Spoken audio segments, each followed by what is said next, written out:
నమస్తే.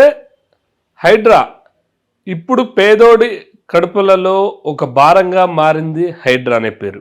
ఎందుకు అంటే మనందరం చాలామంది అనుకున్నాం హైడ్రా అనేది తెలంగాణ రాష్ట్రంలో అక్రమ చెరువులు కూల్చడానికి కోసమే హైడ్రా వచ్చిందని చెప్పేసి మనం అనుకున్నాం. కానీ ఇప్పుడున్న హైడ్రా కేవలం పేదోడి బతుకుల్లో నోట్లో మన్ను కొట్టడం కోసమే హైడ్రా వచ్చిందనేది ప్రజలలో ఒక భావన నెలకొంది. ఎందుకు ఈ విధంగా హైడ్రా వెళ్తుందో మనం ఒకసారి ఆలోచిద్దాం. ఒకసారి మనం విశ్లేషణ చేసుకుందాం. ఎందుకంటే హైడ్రా వచ్చినప్పుడు వాస్తవంగా 1954 స్వతంత్రం వచ్చినాక మనకు హైదరాబాదులో 10,000 ఎకరాల మేర నిజాం నవాబు ఆస్థానంలో చెరువులుండేది. సో ఇప్పుడు దాదాపుగా మెల్లమెల్లగా చెరువులన్నీ కూడా ఆక్రమణకు గురవ్వడం జరిగింది. దాంట్లో కన్స్ట్రక్షన్స్ కట్టడం, పెద్ద పెద్ద విల్లాలు కట్టడం, పెద్ద పెద్ద బిల్డింగులు కట్టడం, ఈ విధంగా రావడం జరిగింది. సరే, రేవంత్ రెడ్డి గారు ఒక నిర్ణయం తీసుకున్నాడు. హైడ్రా పేరుతోని మొత్తం చెరువుల భూముల్ని, ఆ కబ్జా కోరలను అందరినీ కూడా తరిమి కొడతాడు అనుకుని మనం భావించాం. కానీ హైడ్రా ముందుకు సాగుతున్న కొద్దీ పేదోడి బతుకుల్లే భారంగా మారే విధంగా ఈ విధంగా ముందుకు పోయినటువంటి పరిస్థితి మనకు కనపడుతుంది. మొన్న సున్నం చెరువు కావచ్చు, గతంలో ఇంకో చెరువు కావచ్చు, ఇంకో చెరువుకు సంబంధించిన దాంట్లో హైడ్రా కూల్చివేతలు దాదాపుగా అందరి మనసుని కలిసివేసినటువంటి సందర్భం మనకు కనపడ్డది. వాళ్ళు పేదోళ్ళ సంబంధించినటువంటి వాళ్ళకి కనీసం నోటీస్ ఇచ్చి ఒక వారం రోజులు కూడా గడువు ఇవ్వ ముందుకి ఇవాళ నోటీస్ ఇచ్చి తెల్లారి కూల్చేసినటువంటి వైనం కనపడింది. అదేవిధంగా జైబీర్ అండ్ అమర్నాథ్, లేకపోతే వాసవి, లేకపోతే మల్లారెడ్డి, అనురాగు విద్యా సంస్థలైన పల్లా రాజేశ్వరరెడ్డి, ఫాతిమా కాలేజీ, ఓవైసీ కాలేజీ సంబంధించినటువంటికి కనీసం ఇప్పటి వరకు కూడా నోటీసులు వెళ్ళలేదు. ఇప్పుడు ఆ కాలేజీలు అక్కడ విద్యార్థులు చదువుతున్నారు, కాలేజీలలో విద్యార్థులు ఉండని ఏదో సాగు చెప్తున్నప్పటికీ కూడా నోటీసులు ఎందుకు ఇంతవరకు అందలేదు. ఇప్పుడు అనురాగు సంబంధించిన దాంట్లో స్వయాన మనమే వెళ్ళి చూసాం. అనురాగులో ఎక్కడ కూడా కాలేజీ పిల్లలు లేరు. హైడ్రా నోటీసులు ఇంతవరకు ఇవ్వలేదు. హైడ్రా వచ్చినప్పటి నుంచే కన్స్ట్రక్షన్ కంప్లీట్గా పూర్తయింది. అంటే హైడ్రా అనే పేరు స్టార్ట్ చేసినప్పటి నుంచే ఆయన కన్స్ట్రక్షన్ స్టార్ట్ చేసిండు. ఇంతవరకు కూడా పల్లా రాజేశ్వరరెడ్డి మీద ఎలాంటి చర్యలు తీసుకోలేదు. మల్లారెడ్డి అయితే మొత్తం కబ్జా చేసి మొత్తం భూములు కబ్జా చేసుకుండు. అంటే హైడ్రా పేరు మీద పేదోళ్ళ ఇల్లులు కూల్చడమే పనిగట్టుకున్నట్టు మనకు కనపడుతుంది. వాస్తవంగా ఈటల రాజేందర్ గారు, మల్కాజ్గిరి ఎంపీ, ఆయన కూడా స్పష్టంగా చెప్పాడు, హైడ్రా పేరు మీద పేదల ఇల్లు కూల్చడం సబాబు కాదని చెప్పేసి వాళ్ళు చెప్పడం కూడా జరిగింది. దాని తర్వాత ప్రొఫెసర్ నాగేశ్వరరావు హైడ్రా చాలా అద్భుతంగా పనిచేస్తుందని చెప్పేసి ఆయన కితాబు ఇవ్వడం జరిగింది. హైడ్రా మొత్తం ఈ దేశంలో ఎక్కడ లేని విధంగా హైడ్రా పనిచేస్తుందని చెప్పడం జరిగింది. సరే, ఇవన్నీ ఒక ఎత్తు అయితే హైడ్రా పేరుతో రంగనాథ్ ఎందుకు ఒక పేదోళ్ళనే కూల్చుతుండు? ఇప్పుడు జైబేరి కన్స్ట్రక్షన్ సంబంధించిన దాన్ని ఎందుకు కూల్చలేదు? అదేవిధంగా అక్కడ ఉన్నటువంటి చాలా చెరువులు, ఒక వాసవి సంబంధించిన కన్స్ట్రక్షన్ అనేది వాళ్ళు డైరెక్ట్ ఒక చెరువునే మొత్తం ఆక్రమించి చెరువు సంబంధించిన దాంట్లో పెద్ద విల్లాలు కట్టి అసలు చెరువు ఆ రూట్ మ్యాప్లో అసలు చెరువునే లేకుండా చేశారు.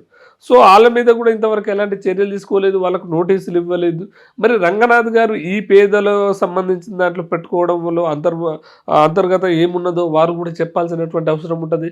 అదేవిధంగా స్వయాన మా సోదరులున్నా నా ఇల్లున్నా కూల్చేయండి అని చెప్పేసి సీఎం రేవంత్ రెడ్డి గారు ఒక మెసేజ్ ఇచ్చాడు. నా ఇల్లు ఉన్నా కూల్చేయండి, తప్పేం లేదు, నా సోదరుడైతే మా సోదరుడికి న్యాయం, ప్రజలకు న్యాయం ఉండదు, అందరికి ఒకే న్యాయం అని చెప్పి ఇప్పటికీ 15 రోజులు కావస్తున్నప్పటికీ కూడా తిరుపతి రెడ్డి స్వయాన సీఎం రేవంత్ రెడ్డి గారి యొక్క బంధువు, ఆ సొంత అన్న, ఆయనకు నోటీసులు ఇచ్చినప్పటికీ కూడా ఇప్పటి వరకు ఆ యొక్క బిల్డింగ్ని కూల్చలేదు. పైగా నిన్న తిరుపతి రెడ్డి గారు కోర్టుకు వెళ్ళి స్టే కూడా తెచ్చుకోవడం జరిగింది. సో మరి తిరుపతి రెడ్డి లాగానే మిగతా వాళ్ళు కూడా పేదోళ్ళు కూడా ఉండొచ్చు కదా, వాళ్ళకు కూడా ఒక 4 రోజులు సమయం ఇవ్వచ్చు కదా, లేకపోతే ఒక 10 రోజులన్న సమయం ఇవ్వాలి కదా. ఇవాళ నోటీసులు ఇచ్చి నెక్స్ట్ డేనే ఆ బిల్డింగ్ని కూల్చేసి చాలామంది అప్పులు చేసుకొని పైసే పైసే వడ్డీలకు తెచ్చుకొని రూపాయి రూపాయి పోగు చేసుకొని వాళ్ళు అక్కడ బిల్డింగ్ కట్టుకోవడం జరిగింది.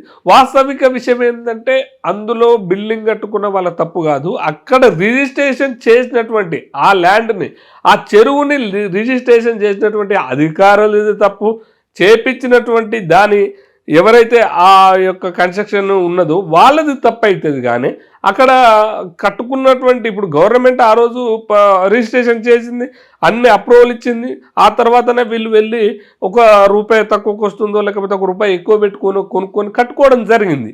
సో దాంట్లో వాళ్ళ తప్పేం లేదు కదా, వాళ్ళు స్వయాన చెరువుని కబ్జా చేయలేదు కదా.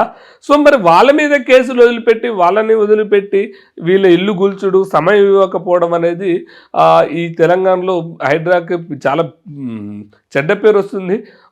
ఎందుకు ఈ రకంగా చెప్తున్నానంటే ఇంకా కూడా వాసవి సంబంధించినటువంటి కన్స్ట్రక్షన్ ఫీల్డ్ వాసవి వాళ్ళు ఇప్పటికీ కూడా చాలా చెరువుల్ని ఆ రూట్ హైదరాబాద్ మ్యాప్లో లేకుండా మటుమాయం చేశారు.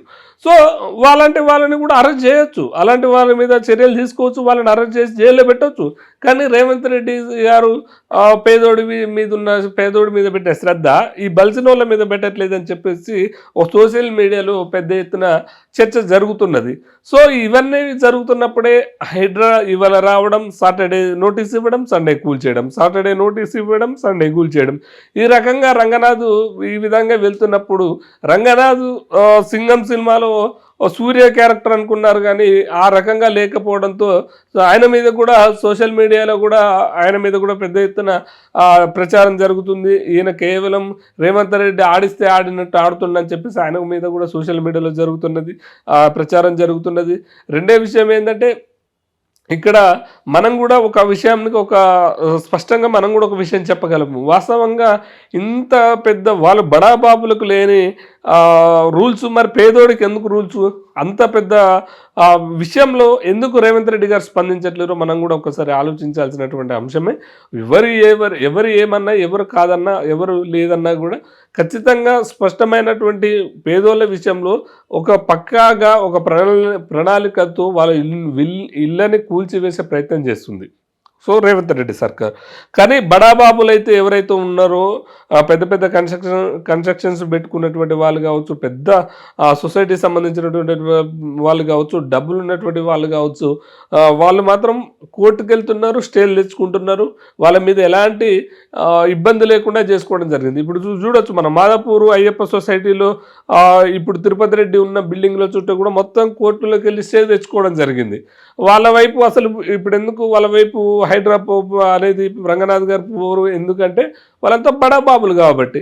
ఇప్పుడు ఈ పేదోళ్ళకి ఏంటంటే వీళ్ళని కూల్ చేసినా ఎవరు రారు, లేకపోతే ఎవరు పోరు అని చెప్పేసి ఒక ఆలోచనతో ఉన్నట్టు మనకు అర్థమవుతుంది. సో దీని విషయంలో రేవంత్ రెడ్డి గారు, అదేవిధంగా ప్రొఫెసర్ నాగేశ్వరరావు గారు హైడ్రాని బాగా సంబోధించి హైడ్రా చాలా గొప్పది, హైడ్రా చాలా ఉన్నతమైనది అని చెప్పి, హైడ్రా రంగనాథ్ గారు కూడా గొప్ప ఆఫీసర్ అని చెప్పినటువంటి ప్రొఫెసర్ నాగేశ్వరరావు గారు కూడా దీనికి కూడా కొంత బాధ్యత వహించాల్సి ఉంటుంది. ఎందుకంటే పేదలను వెళ్ళి పరామర్శించి వాళ్ళకి ఏం న్యాయం చేస్తాడు ఇంతవరకు నాగేశ్వరరావు గారు ఇంతవరకు కనీసం ఒక ఇల్లు కూలిస్తే కొంతమంది మనం చూసినాం.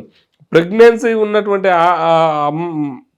ఉన్నటువంటి ఆడతల్లులు వేసుకొని అక్కడ కూర్చొని ధర్నా చేసే వాళ్ళు లబోదిబో మొత్తుకుంటున్నా కూడా కనీసం కనకరించకుండా పోలీసులు కాకీలు అక్కడి నుంచి కూల్చేస్తున్నారు. మరి ఇలాంటి వాటికి నాగేశ్వరరావు లాంటి వాళ్ళు కూడా సమాధానం చెప్పాల్సినటువంటి అవసరం ఉన్నది.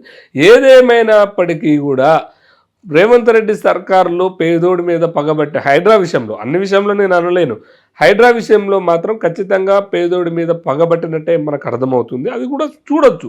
మరి వెంటనే నీకు ఒకవేళ చిత్తశుద్ధి ఉంటే పేదోళ్లకు బలిసినోళ్ళకు అనే భేదాలు లేకపోతే, ఈ క్యాస్టిజం లేకపోతే సమానత్వం రేవంత్ రెడ్డి గారికి ఉంటే మొదటిగా వాసవి సంబంధించిన దాంట్లోనే జైబేరీ దాన్ని వాసవి అండ్ జైబేరీ, లేకపోతే అమర్నాథ్, లేకపోతే పల్లా రాజేశ్వర రెడ్డి, మల్లారెడ్డి, ఓవైసీ, ఫాతిమా కాలేజ్ వీటిని కూల్చినాకనే మరి అనంతరం ఒక స్టెప్ ముందుకేస్తే సమానత్వం రేవంత్ రెడ్డి దగ్గర ఉంది. దాంతోపాటు రేవంత్ రెడ్డి గారి యొక్క సోదరుడైన తిరుపతి రెడ్డి గారికి కూడా తిరుపతి రెడ్డి గారి ఇల్లుని కూడా కూల్చినప్పుడే రేవంత్ రెడ్డి మీద నమ్మకం పెరుగుతుంది తప్ప ఈ హైడ్రా పేరుతోని పేదోళ్ళని ఇల్లులోనే కూల్చడం, హైడ్రా పేరుతోని అంటే పక్క వారిని భయపెట్టడం కోసం మనకు స్పష్టంగా అర్థమవుతుంది ఏంటంటే ఈ బడాబాబుల్ని భయపెట్టడం కోసం హైడ్రా ఈ పేదోని టార్గెట్ చేస్తున్నట్టుగా మనకు కొంత అర్థమవుతుంది. అది మంచి పద్ధతి అయితే కాదు. రేవంత్ రెడ్డి గారికి నేను ఒక విన్నపం చేసేది ఏంటంటే బడాబాబుల దగ్గర కొంతమంది ఆరోపణలు కూడా చేస్తున్నారు. బడాబాబులతో సెటిల్మెంట్ల కోసమే పేదోడిని ఇల్లు కూల్చుతున్నారు, బడాబాబులతో సెటిల్మెంట్ అయితే మాత్రం వాడిని వదిలేస్తున్నారు అనేది మనొక మాజీ శాసనసభ సభ్యుడు కూడా మాట్లాడడం జరిగింది. సో ఇలాంటివి అయితే మంచి పరిణామం కాదు. రేవంత్ రెడ్డి గారు మీరు మొదటగా రేవంత్ రెడ్డి సమానత్వం పాటిస్తుండు హైడ్రా విషయంలో కూడా ఇది సక్రమంగా పోతుంది అని నిరూపించుకోవాల్సి ఉంటే మొదటిగా జైబేరి సంబంధించిన దాని తర్వాత తిరుపతి రెడ్డి గారి ఇల్లుని, తర్వాత వాసవి కన్స్ట్రక్షన్స్, తర్వాత అమర్నాథ్, తర్వాత పల్లా రాజేశ్వర రెడ్డి, తర్వాత మల్లారెడ్డి, తర్వాత ఫాతిమా కాలేజ్ వీటిని కూల్చినాకనే మిగతా వాటికి హైడ్రా పోవాల్సిందని చెప్పేసి నేను ఒక డిమాండ్ చేయడం జరుగుతుంది. రంగనాథ్ గారు కూడా ఒక ఛానల్ ఇంటర్వ్యూలో చెప్పాడు, వాళ్ళే కూలిస్తేనే హైడ్రా పనిచేస్తున్నట్ట. అంటే ఎస్ సార్, ఒక మాట మాత్రం వాస్తవం. పేదోడిని కూల్చడం కోసమే హైడ్రా అంత పవర్ఫుల్గా పనిచేస్తున్నప్పుడు మరి బడాబాబులు పోయే అంత ఆ పవర్ నీకు దగ్గర ఉండాలి కదా రంగనాథ్ సార్. పేదోడిని కూల్చడానికి కోసము పెద్ద అధికారులు అనేవాడు కూడా పోడు. ఓన్లీ కింది స్థాయి పోలీస్ ఆఫీసర్లు, కింది స్థాయి వాళ్ళు పోతే ఎవరికి కూడా రెస్పాన్స్ కాకుండా ఫోన్లు స్విచ్ ఆఫ్ పెట్టి పేదోడి ఇంటి మీదకి పోయినప్పుడు మాత్రం పెద్ద పెద్ద జేసీబీలు, బుల్డోజర్లు పోతున్నాయి.